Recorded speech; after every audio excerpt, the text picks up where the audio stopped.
Oh my gosh, you guys. You know what I just don't, what I hate? I hate when you film a whole 20-minute video just to look at your camera and see that you didn't even film anything. What's up, you guys? Welcome back to my channel. And if you are new here, welcome. My name is Santiago. And in today's video, you read it right. I'm going to talk about a roommate from the pits of hell. So, okay, you guys. Long story short, for 6 months, my partner and I, we were living in Myrtle Beach, and how we got there was, okay, I am someone who, when I'm ready to do something, I want to do it. I feel as though my childhood, I was very sheltered. So I couldn't do anything. I was always stuck indoors. I was always around my siblings. Like, I didn't really have friends or what I thought what a friend would be. And so when I became an adult, then, and especially just recently, actually, I am starting to do things when I want to do it. And I had an opportunity to go to Myrtle Beach. And I did this because I had a friend back in like 2020, 2021, around that time. And I worked with this friend at a restaurant. And I was saying how I was a server and stuff. We worked at the same restaurant. And I ended up getting this friend and my brother, I ended up hooking them up. So they got together, they dated for about a year or something, year and a half. And then after that was over with, I stopped talking for this friend for a while, for a little bit. And then last year, I don't remember if I reached out to this friend or this friend reached out to me. I think that they reached out to me. I'm going to call this friend C. We're just going to say C. I don't want to say their name. We're going to say C. So I think that C reached out to me. And when C reached out to me, I was in a toxic environment. I feel like I've always been in like not the best situations in my life. I'm sure a lot of us can relate to that. But I wasn't in a good situation at that time. And since I had gotten out of a really bad situation prior to, then I knew that I just didn't want to go through all these toxic situations. So when C reached out to me, C pretty much told me that, hey, like, you know, there's a shed, and if you'd like to, you can come down here. You and your partner can come down and y'all can stay in the shed. Just help us with like rent or whatever. Just help with some money. And then also they, C was saying how if we needed to, we can also stay with them for a little bit, just until we save enough money to get a place of our own. And so we did. And I was ready to leave. I was ready to leave the situation I was in. And so I told Gianni that I was ready to go and we were packing. And Gianni, whenever one of us makes a decision and we're adamant about this decision, then we will talk a little bit about it. But then when we come to a mutual agreement, then we will go through with the decision. And we went through with going to Myrtle Beach. So that's what we ended up doing. We had all of our things packed and we were ready to leave a week later. Once we got there, things were fun. Like, I mean, I felt like things were very fun. Like, I felt like it was going to be like this experience that we have been wanting to have.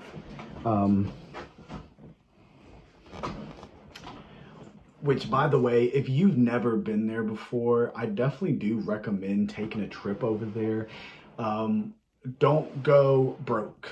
Don't go with no money, because you could probably be homeless or just live somewhere maybe you wouldn't want to.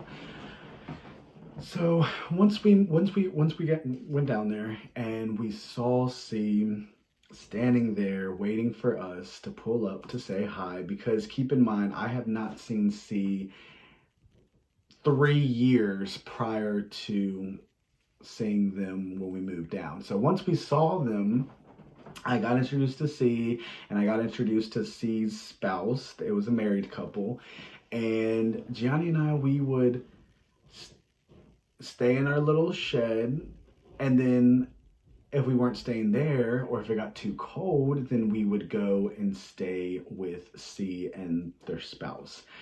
And for the first month, maybe 2 months, things were fine. We were helping with like the bills, we were helping with food, we were cooking. They brought us into their home like we were their children, and they were older than us. They were hitting 50s and 40s, so, and we were only in our 20s. So things did not start getting rocky or toxic until C would start drinking. C would drink all the time. There was never a time where you didn't see C sober. C would always be drunk.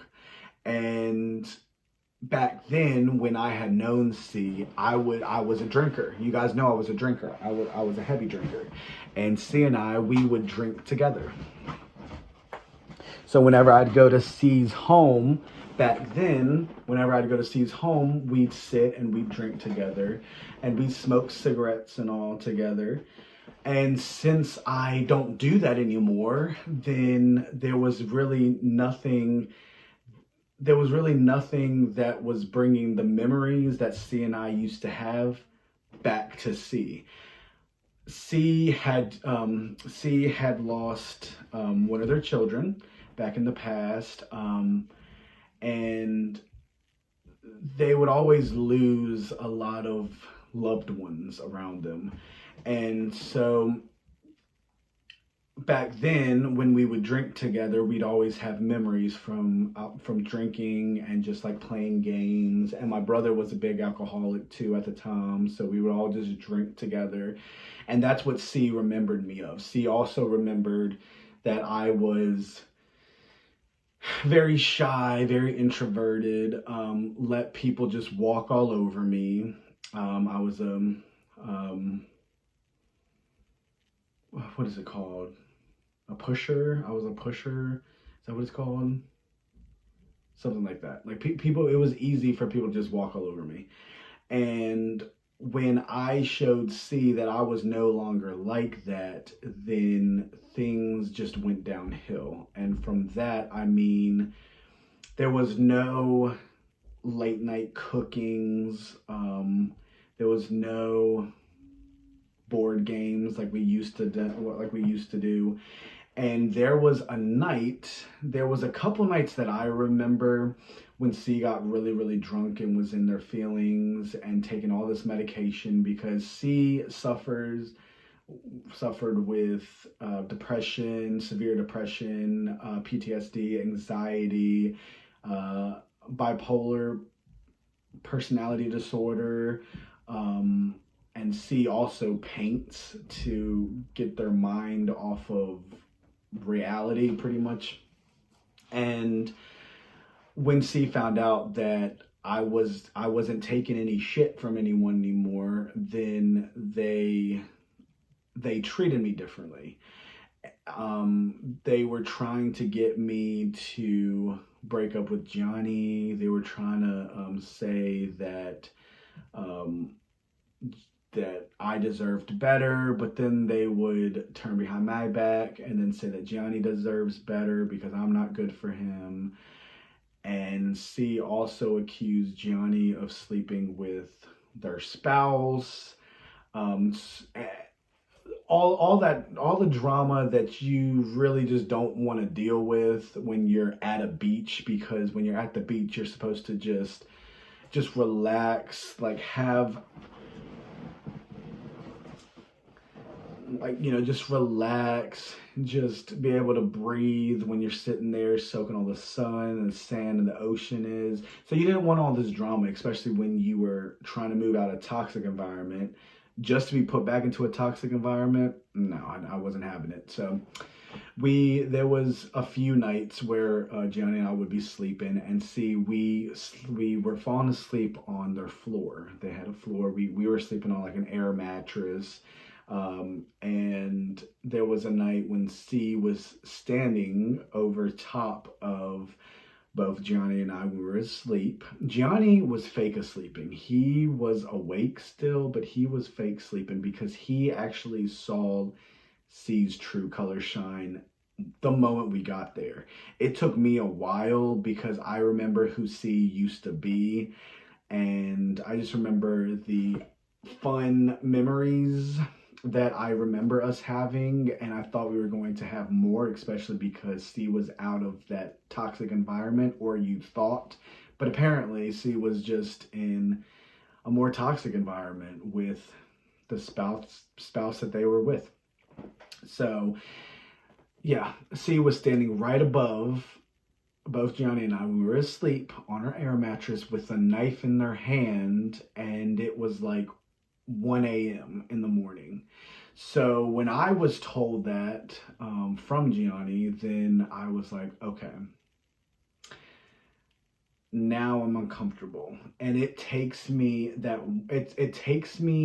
just the slightest of being uncomfortable when being around someone, and I'm ready to go. I'm ready to just stop talking to them, to drop them off. Like, I'm ready to go, especially if I know how you were or how you used to be. You could be worse now.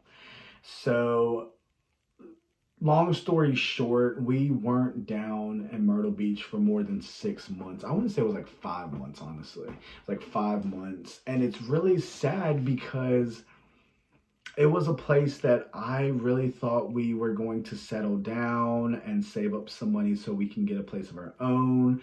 Groceries are cheaper over there. You're not paying taxes or something like that. It's something like that. I don't know. I did a little research, and we really thought that we were just going to have this completely different life, and that's what C originally moved down to Myrtle Beach just to have that.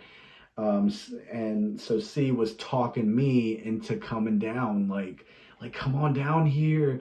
Y'all are gonna have a great time. We're going to help. C promised us jobs once we went down there, but we were never given a job. Once we went down there, we were pretty much jobless for like maybe a week. The first week we were there, and then we were hopping from, I don't know, it's probably like the month after. It was probably like a month after, and then we finally got a job at cleaning condos. But then we were getting fired, or we were quitting. We were getting fired. We were quitting because C was supposed to be the manager, helping us, showing us how they want these condos clean, and C wasn't showing us shit, pretty much. So we couldn't do it. And then it all was rushing in, and we were like, we weren't even saving anything. Like, the money that we were getting from working was going to groceries. It was going to bad habits. And what I mean by bad habits is, like I said, C was a heavy drinker. C's spouse was a drinker. And whenever they were running low on money, they would ask us for money. So we'd go and pick them up alcohol, or we'd go and pick some cigarettes, lend them money to get what they needed, to get what they wanted, help with groceries. And so we weren't really saving. What we tried going down to do was to save money to get us our own apartment. And so long story short is, once all that came out into the light, And I finally saw it because Gianni can, one thing about him is he can read you to a T. I will give him that, and that is a talent, I feel as though, because I don't have that, and I don't know a lot of people who actually do have that, and if they do, then they don't really share it with people.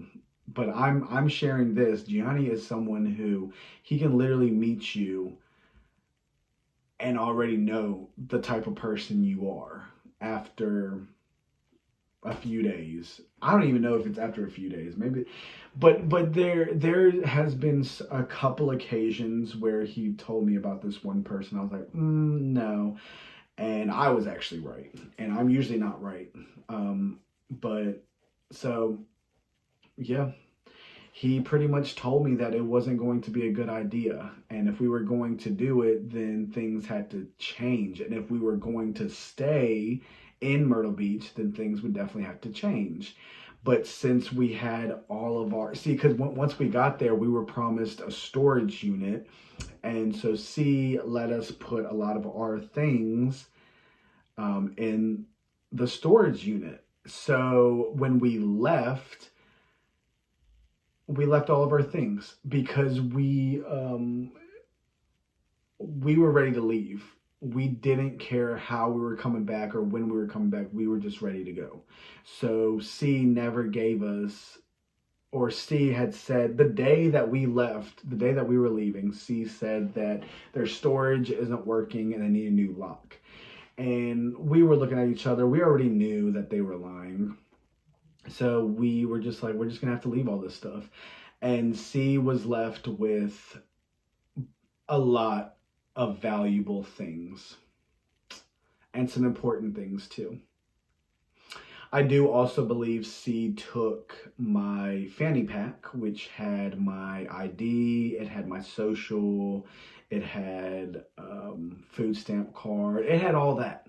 All of that was in my wallet at that time too. So, and I know where I left it, and it was never there when I went back to try to find it when we were moving. So all that had to get replaced. And yeah, moral of the story: be careful with who you let into your life. Be careful with who you talk to. Be careful with who you trust, because people are not trustworthy as you may think they are. And I'm someone who I feel like I trust everyone. And that's not good. That's never a good thing to have. Because when you're too trustworthy around people, they will definitely use you, run on top of you. My whole life, I've been used, abused, and just taken for dumb. And when C saw that I wasn't that person anymore, and I grew some balls and I actually said something, then they had a problem. And then when that problem sparked, then they were going to make it nearly impossible to stay and just have fun. And that's what they had promised, that we were going to move down there to have fun. So anyways, thank you so much for clicking on this video or for hearing what I have to say.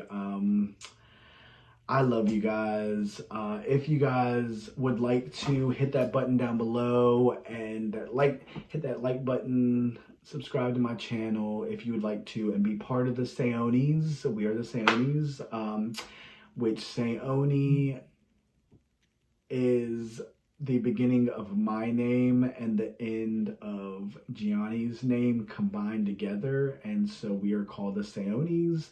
So if you'd like to be part of the family, I would love for that.